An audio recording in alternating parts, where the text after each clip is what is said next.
Ever heard of Victoria's Secret? Or wondered why the owner of the brand decided to create a name with so much suspense? Does the name hold the key to why this brand is still relevant after so long? And how did a brand on the verge of going bankrupt make a comeback and stay afloat till date? If you've ever wondered what Victoria's Secret really is, then this video is for you. In today's video, we want to uncover Victoria's Secret, a brand born out of a man's shame, but would eventually go on to make shopping for lingerie a delightful experience for men and women around the world today. Victoria's Secret has come a long way since the 70s and has made its name as the world's #1 lingerie brand. However, there is another side to the story. Although the story of this beauty brand might have started with what one may call romance, its story is filled with twists, controversies, and tragedy. By the end of this video, you will know how Victoria's Secret rose, and fell again due to controversies and internal problems. Sit tight as we take you through the history of the lingerie brand and its challenges up to this point. Before we get into it, a quick reminder that today's video is sponsored by Sky is the Limit, a high-quality brand that gives you sneakers that you can trust.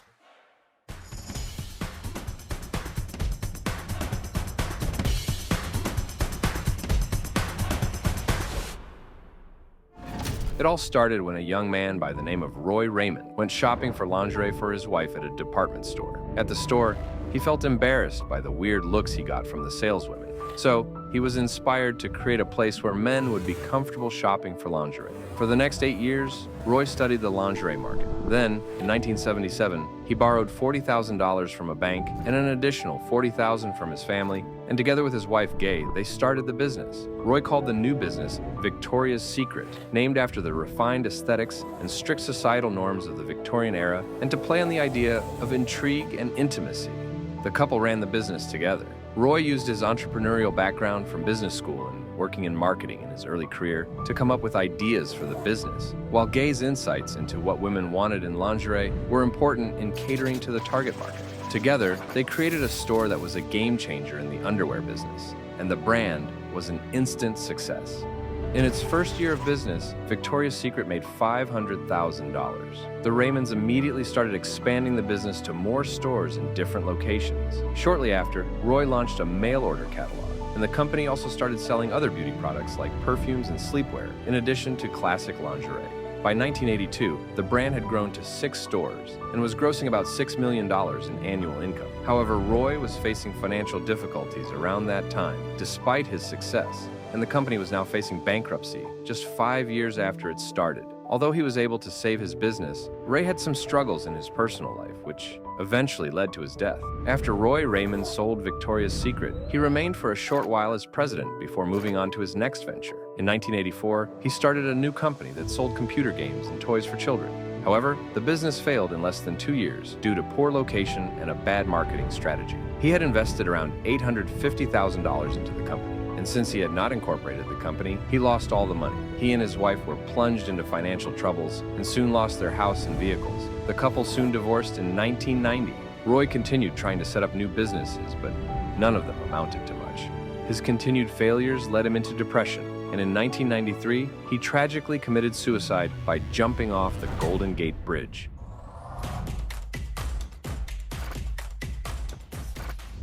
In the same year when he considered declaring for bankruptcy, Roy Raymond met Les Wexner, who owned a chain of retail businesses at the time. Wexner was intrigued by the unique and high-quality merchandise at the Victoria's Secret store. Roy was wary of Wexner at first, but when his business was going bankrupt, he sold the company to Wexner for around $1 million. After buying the company, Les Wexner transformed it into a true force. Unlike Raymond's ideas when he started the company, Wexner decided to make Victoria's Secret into a store that focused on women rather than men. He wanted to bring the European lingerie aesthetic to the American market, so he created an affordable version of lingerie inspired by European luxury brands. Wexner's ideas worked wonders for Victoria's Secret, ushering in a period of tremendous growth over the next few years. By 1986, the brand had become a leader in beauty and fashion, and it had expanded to over 100 stores nationally. By the early 90s, Victoria's Secret was selling over $1 billion worth of products annually.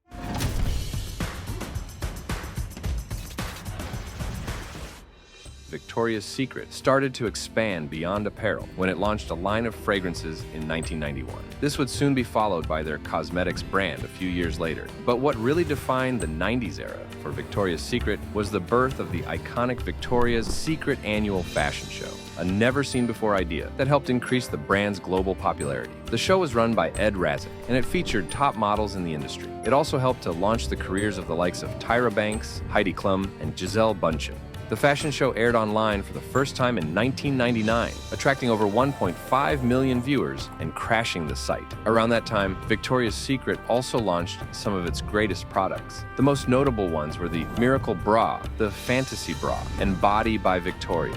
The runway shows also became more lavish as time went on. Gisele Bündchen famously walked the runway in a $15 million diamond and ruby-encrusted fantasy bra in 2000. The brand also brought about the idea of Victoria's Secret Angels in 1997 when it launched a campaign to promote the Angels underwear collection. There was a change of direction for the brand when Sharon Jester Turney joined the company as the head of Victoria's Secret Direct in a bid to improve the brand's catalog sales. The idea she brought was to change the aesthetic of the brand from a blatantly sexy one to a more classy look, closer to a Vogue catalog. Speaking of classy, another fashion brand that features very heavily in the trending fashion scene of today is Sky is the Limit, a one-stop brand for high-end quality sneakers. You can't go wrong with the right type of shoes, and you're in luck because there is an exquisite selection of sneakers on the Sky is the Limit website, just for you. Take advantage of this once-in-a-lifetime chance by clicking the link in the description box below.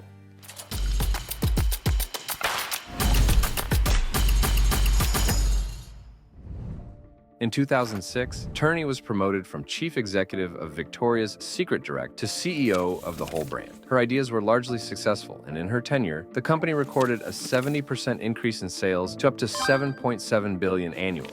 However, she abruptly stepped down as CEO in 2016, and Les Wexner took over as interim CEO. Following this was a series of drastic changes. Wexner divided the company into three: Victoria's Secret Lingerie, Victoria's Secret Beauty, and Pink, the company's teen-centric brand. Jan Singer was added to the company as the CEO of Victoria's Secret Lingerie. Following the exit of Turney, the company's sales started to decline. The brand was accused of dipping in quality, missing out on trends, and failing to adapt to the times, as more body-positive underwear brands started to appear in the industry. In the next 2 years, its market share dropped by 11%, and the company started to struggle to retain customers. Even the Victoria's Secret fashion show was now seen as outdated, and it faced a dip in viewership. The show's struggle led to its discontinuation in 2019.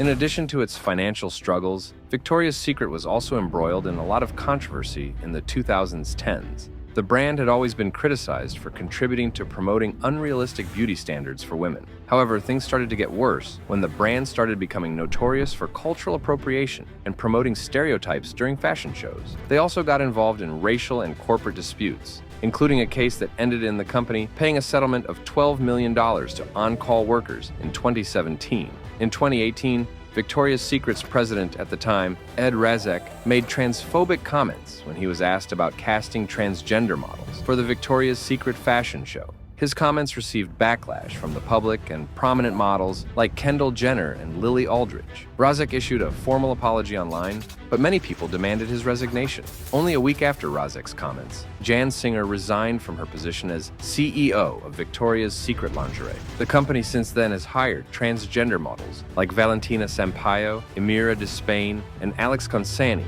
to show that they are an inclusive brand. Les Wexner notoriously faced scrutiny for his close association with Jeffrey Epstein, who was his financial manager for 20 years. In addition to working with Epstein, he also gave him power of attorney in 1991 and added him as a trustee on the board of the Wexner Foundation. Wexner cut ties with Epstein after the sex trafficking of minors, and conspiracy to commit sex trafficking of minors charges were filed against Epstein in 2006.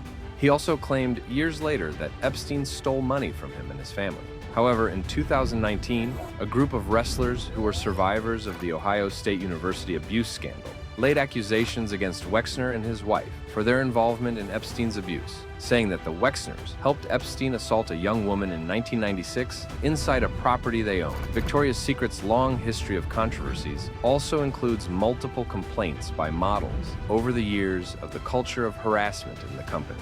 In 2019, a company executive alleged that Ed Razek was verbally abusive towards her while he was still at the company. The next day, she was suspiciously placed on administrative leave by the company. The company claimed that it had made the decision a while ago, but many people believe that it was an attempt by the company to silence the allegations. In 2021, Ed Razek was also involved in the complaints made in court against Les Wexner for creating a culture of misogyny, bullying, and harassment of Victoria's Secret models.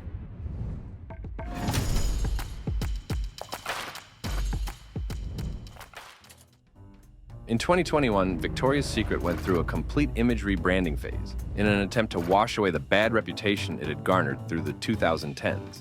This rebrand started with Ed Razek resigning from the company and Les Wexner selling the company, although he remained as chairman emeritus. The new ownership and management implemented a lot of changes to the company's policies, hiring an all-woman board and establishing new partnerships with prominent female role models like Megan Rapinoe, Priyanka Chopra Jonas, and Naomi Osaka. The company was also spun off from L Brands and started trading on the New York Stock Exchange as an independent company. The new structure and rebranding attempt worked for a while, and sales increased for the rest of the 2021 year. However, the new management's ideas were not sustainable, and sales soon plummeted again over the next 2 years. There have been reports that the company plans to revert to its old marketing strategy to revive its sales numbers. Part of the brand's new projects is the Victoria's Secret, the Tour 2023 show, a part documentary, part fashion event, which was released in September 2023 for streaming on Amazon Prime Video. The brand is also bringing back the Victoria's Secret fashion show after 5 years, starting in the fall of 2024.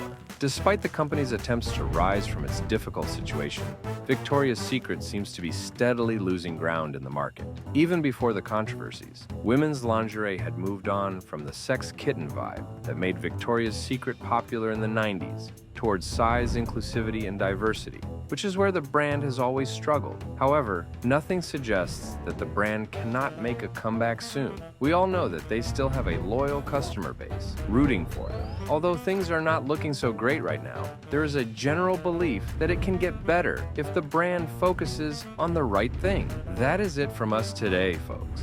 How do you feel about Victoria's Secret? Do you think the criticisms of the brand are fair? And how do you think they can turn their situation around? We would like to read your thoughts in the comments section below. If you enjoyed this video, don't hesitate to like, share, and subscribe so you don't miss out on other videos like this when they drop. And remember, sky is the limit.